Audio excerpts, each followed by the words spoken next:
Oke, di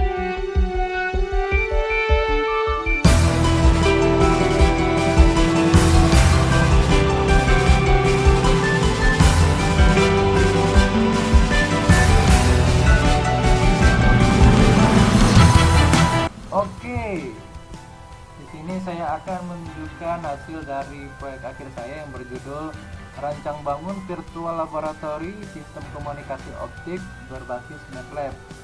Jadi outputan dari proyek akhir saya itu berupa simulator di MATLAB. Fungsinya dari atau tujuan dari dibuatnya simulator ini yaitu untuk mempermudah kepada para pengguna atau user dalam merancang jaringan sistem komunikasi optik. Selain itu, simulator ini juga nanti bisa dipakai untuk pembelajaran di praktikum mata kuliah sistem komunikasi optik maupun di pembelajaran di tempat lain seperti itu. Jadi tampilan awal dari simulator saya yaitu seperti ini. Jadi di menu home-nya atau di menu awal itu ada 4 tombol yang bisa kita klik. Di sini ada tentang, kemudian simulasi, kemudian ada dasar teori, dan juga ada cara penggunaannya. Nah, misalkan kita klik di tentang, di menu tentang ini akan menampilkan informasi si pembuat dari simulator ini, yaitu dibuat oleh Edward Giovanni dengan pembimbing Trinoviani Damayanti dan juga Yurisun Haryani, mahasiswa D3 Teknik Telekomunikasi Telkom University. Kemudian kalau kita klik di menu dasar teori, ini akan menampilkan dasar-dasar teori mengenai dari sistem komunikasi optik itu sendiri. Ada penjelasan sistem komunikasi optik, terus transmitter itu apa, receiver, slot optik, redaman hubungan, dan repeater. Sekarang kita klik salah satu dari dasar teori ini, misalkan sistem komunikasi optik. Nah, di sistem komunikasi slot optik ini nantinya akan menampilkan penjelasan mengenai sistem komunikasi slot optik itu sendiri. Kemudian di bawah ini ada rumus untuk menghitung forwarding budget dan rise time budget. Ini adalah parameter penting yang akan kita hitung ketika kita melakukan perancangan jaringan sistem komunikasi optik. Kemudian kalau misalkan kita kembali, kita tekan tombol kembali, kemudian misalkan kita mengklik transmitter, ini juga sama akan menampilkan menu dasar teori mengenai transmitter. Transmitter itu ada apa aja, ada light emitting dioda, sini juga ada nanti ada laser. Itu transmitter yang sering digunakan di sistem komunikasi optik. Kemudian ini ada receiver, pengertian receiver. Nah, di sini ada fotodetektornya yang biasa digunakan itu ada APD dan pin. Jadi di sini ada penjelasannya mengenai dasar teori dari fotodetektor atau receivernya. Kemudian kalau kita kembali lagi, kalau kita klik kembali, kita akan kembali ke menu home atau menu awal tadi. Terus kita klik cara penggunaan. Nah, di cara penggunaan ini si pengguna atau user bisa tahu bagaimana cara untuk menggunakan simulator ini. Jadi di sini ada menu about, kita ada penjelasannya juga. Kemudian bisa kembali. Nah, kemudian kalau kita ingin memulai simulasi untuk melakukan perancangan jaringan sistem komunikasi optik, kita bisa klik simulasi. Nah, di sini ada 2 pilihan simulasinya, yaitu ada link to link dan juga FTTH. Nah, link to link ini adalah simulasi dengan menggunakan sistem komunikasi optik biasa yang standar. Kemudian kalau FTTH ini adalah simulasi yang untuk perancangan jaringan FTTH, dan ini yang biasa digunakan di masa sekarang ini, yaitu FTTH, Fiber to the Home, yang juga dipakai di Telkom untuk layanan IndiHome-nya. Misalkan kita mau simulasi mengenai FTTH, kita klik FTTH. Kemudian di menu FTTH kita akan menjumpai menu input data awal. Nah, input data awal ini kita harus menginputkan apa aja yang penting di perancangan kita nanti. Misalkan di sini ada standar LTTH. Nah, standar LTTH ini ada dua, ada JPON, ada juga GPON.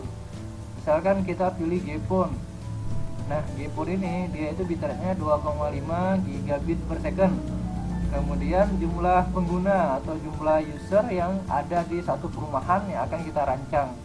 Misalkan kita inputkan di sini 345 rumah. Kemudian line codingnya atau pengkodannya kita menggunakan NRZ atau RZ. Misalkan di sini kita menggunakan NRZ, klik NRZ, kemudian kita klik lanjutkan. Nah, selanjutnya kita akan menjumpai menu perancangan LTTH. Di sini nanti akan ada beberapa macam gambar yang mensimbolkan bahwa ini adalah perangkat-perangkat yang ada di FTTH.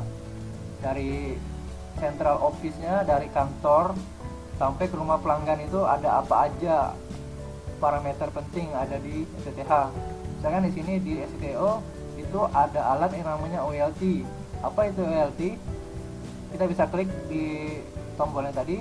Nah, ketika kita klik OLT maka akan muncul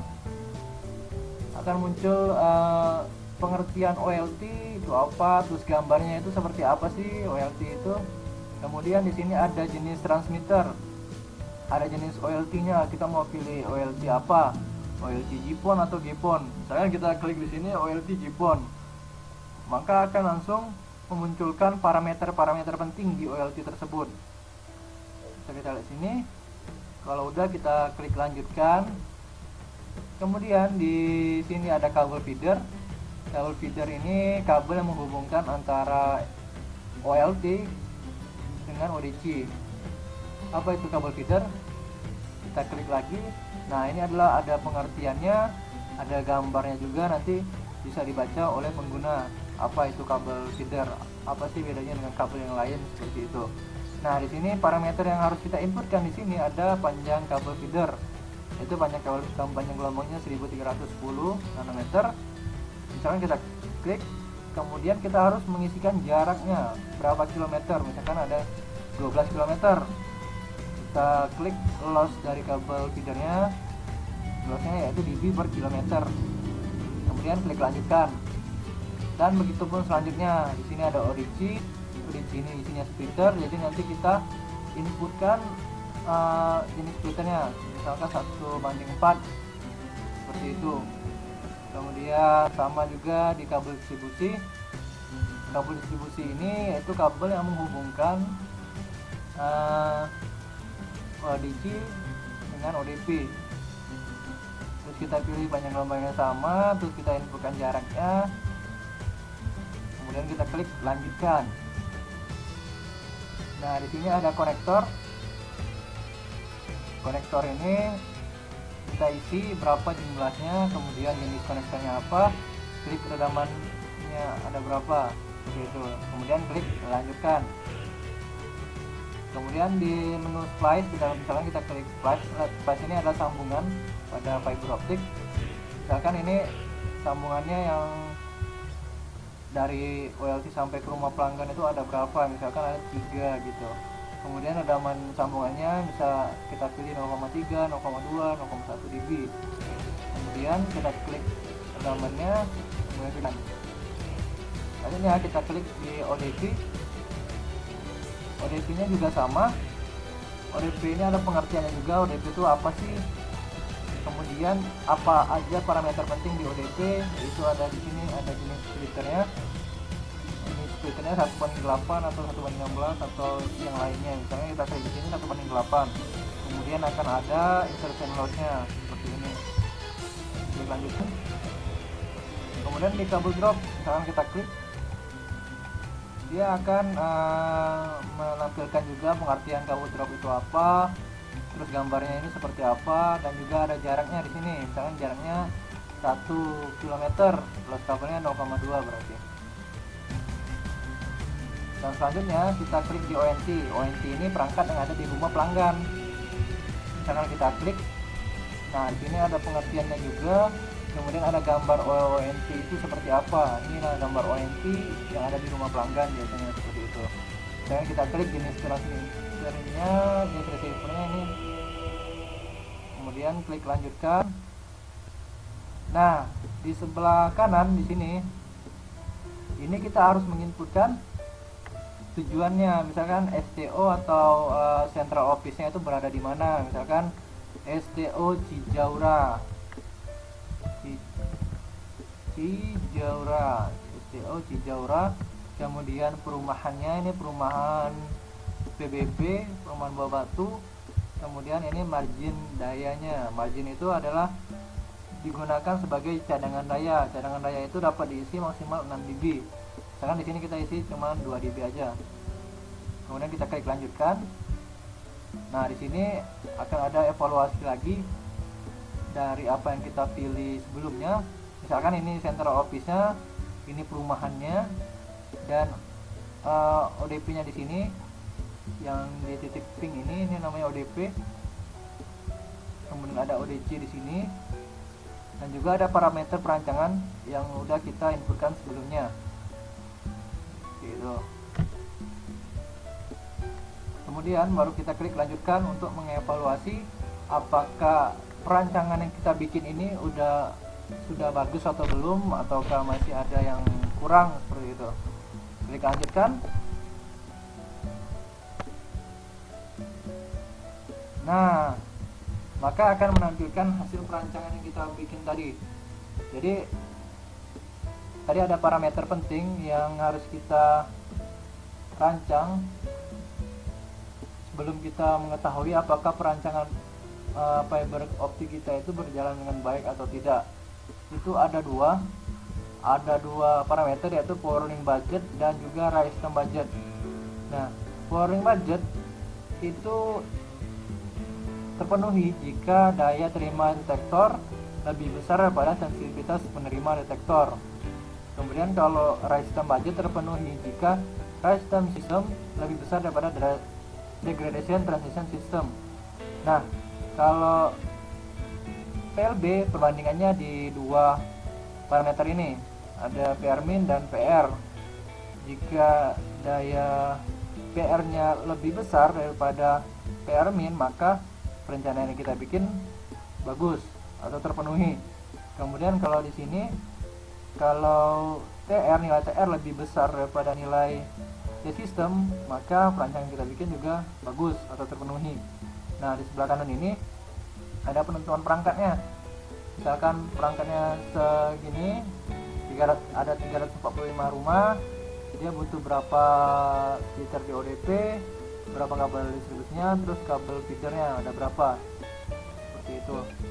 Kemudian kita klik evaluasi. Nah, maka perancangan yang kita bikin ini akan bagus ketika dia menampilkan text box seperti ini. Oke, perencanaannya bagus, powering budget sudah terpenuhi. Kemudian ada rise time budget sudah terpenuhi, berarti perancangan yang kita bikin sudah bagus. Mungkin seperti itu proyek akhir yang saya bikin. See you.